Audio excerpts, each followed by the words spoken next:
In today's video, I'm going to show you my secret list of the worst mistakes you can make in your Roth Individual Retirement Account that will completely destroy your retirement savings. Now, if you're a younger investor, the Roth IRA is the best investment tool to make you a millionaire by the time you retire. Why don't you go grab a quick coffee, sit back, and enjoy the video.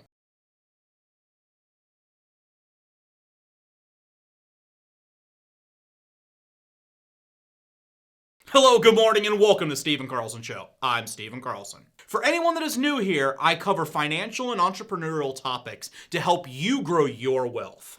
Now, a quick disclaimer, I'm not a lawyer, I'm not a CPA, I'm just some dude on the internet. Everything I share here is for information purposes only, so you should most definitely check with your CPA. Alright, now let's get to it. Now, before I get to the list, I want to give you guys a very quick summary of what exactly a Roth IRA is.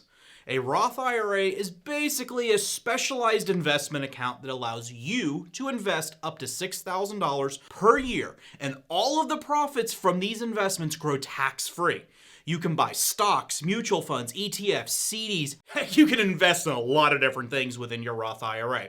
But now, just because you can doesn't mean you should. It is important to remember that a Roth IRA is just a type of account.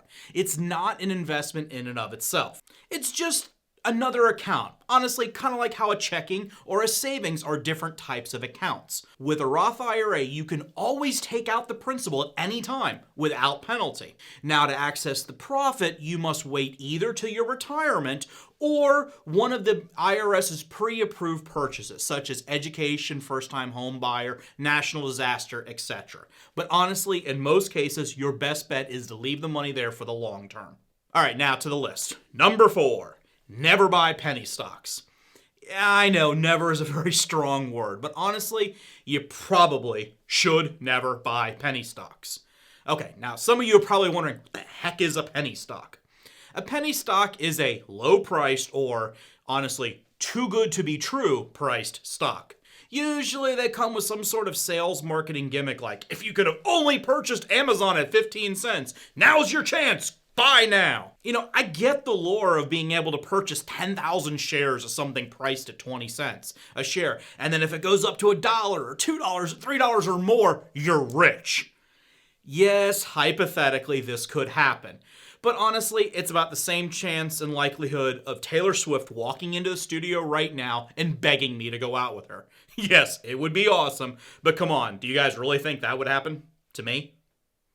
In this example, not only would you have lost your $2,000 on the bad stock purchase, you also lost $2,000, that $6,000 maximum per year. The IRS doesn't allow do-overs. If you make a bad investment, that's on you. And that $6,000 is a hard limit. You cannot invest more than that per year. So if you lose $2,000 of that this year, you gotta wait till next year. Unfortunately, like the old adage says, a sucker is born every second. Many times these penny stocks are part of a pump and dump scam where a con man will convince hundreds of people to buy thousands of shares of a specific company. This artificially brings up the stock value just a few cents per share, but it's enough for the con man to cash out for millions, leaving you and all of his other marks holding the bag. Unfortunately, I've personally witnessed this, and it happened to a very good friend of mine. Honestly, a very intelligent person.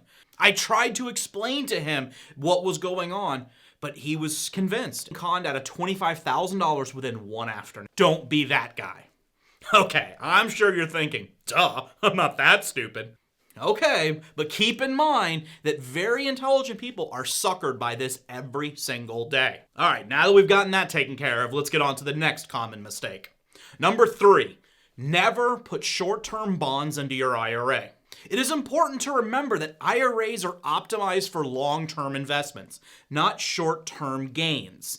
The goal is for you to invest your money in this account and let it grow over the decades tax-free. Whereas short-term bonds are designed to pay a consistent but very small percentage of return each month or each quarter for a few months or for a year or two. Now, I'm also going to group high-interest savings accounts and CDs into this group with short-term bonds. As in, this conversation, they basically function the same, and they all have the same downfalls. In many cases, the average return is about 2%. Now, Of course, that's better than 0.01% of a savings account, so heck yeah, 2% is an improvement. However, here's the problem. Now, to better illustrate this, if you invest $100 per month for the next 40 years, if you put that money into short-term bonds with a 2% return, you'll have $72,000. But, and here's the important part, if instead you were smart and you invested in a fund that tracked the S&P, you could expect an average of 8% return per year. After 40 years, what do you think your investment is now? $313,000. Now, if you made the mistake of buying the short-term bonds, you will have just lost $240,000 in profit. Now, just as bad, you also probably didn't even keep up with inflation. So, honestly, in the 40 years, you basically lost money. A tip to remember, a Roth IRA should hold more aggressive, not risky, but more aggressive investments that you save for the long term, because those investments will have the greatest tax savings over the years. Number 2, annuities. Now, I've already covered this in great detail in my video, Are Whole Life Insurance Annuities a Scam? Link in the description below. Now, whole life insurance annuities, honestly, they're mostly useless. And for most people, they are a horrible investment vehicle. Now, this could be the fixed, variable, or fixed index annuity. Honestly, in this conversation, it really doesn't matter much. They are all similar enough in returns. Now, the first thing to remember with an annuity is they're already tax advantage. So putting them into a Roth IRA does not double up your tax savings. All you really did was lose some of your $6,000 per year cap by putting it in there. Also to remember, annuities commonly have nosebleed level high fees of 3 to 5% per year that you lose in fees, plus high surrender charges if you want to get out early. And honestly, in most cases, they're pretty much useless for investment anyways. And by putting your annuity into a Roth IRA, it doesn't fix any of these problems. It only makes your entire investment strategy worse. Okay, now before I get to the number 1 Roth IRA mistake, please make sure you check the link in the description below for Webull. If you open your Roth IRA account with them and deposit at least $100, they're going to give you 2 free stocks, with at least one of those stocks being valued up to $1,400. Once you get your free stocks, comment down below and tell me what stocks they gave you. Now, number 1 mistake, individual stocks. As a general rule, a Roth IRA is not a good place to hold individual stocks. And the reason for that is the lack of diversification. Now, this is especially true in the very beginning, when you only have a few hundred or maybe a few $1,000s in your Roth IRA.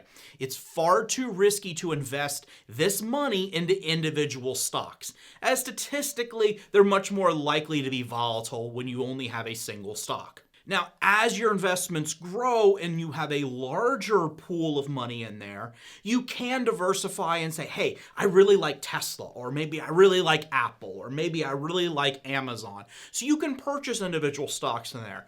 But when you're just starting out, it's not wise to say, hey, I have $3,000, let me buy all Amazon. Because you never know, next week Amazon could go bankrupt.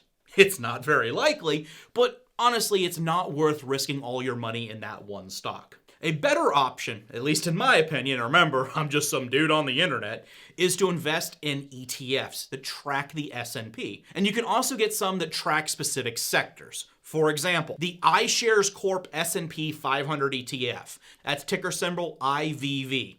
This tracks the S&P, and over the past 10 years has returned an average of 10.44%. Now, another good option, especially now with the rumored infrastructure spending that is, once again, rumored, but pretty likely to be in the next stimulus package, is the iShares US Infrastructure ETF. That's stock ticker IFRA. This ETF has underlying investments in Trex, Builders First Source, Advantage Drainage Systems, Steel Corp, Samson, CSX, Union Pacific. Honestly, there's hundreds of investments that they hold, but all of which stand to make a fortune if Congress passes a multi-trillion-dollar stimulus package that covers infrastructure. Now, thank you very much for watching this video. I really hope you enjoyed it. If you would please make sure you like, comment, and subscribe, as doing so really helps with the YouTube algorithm. I really appreciate it. Thanks, and I'll see you on the next one.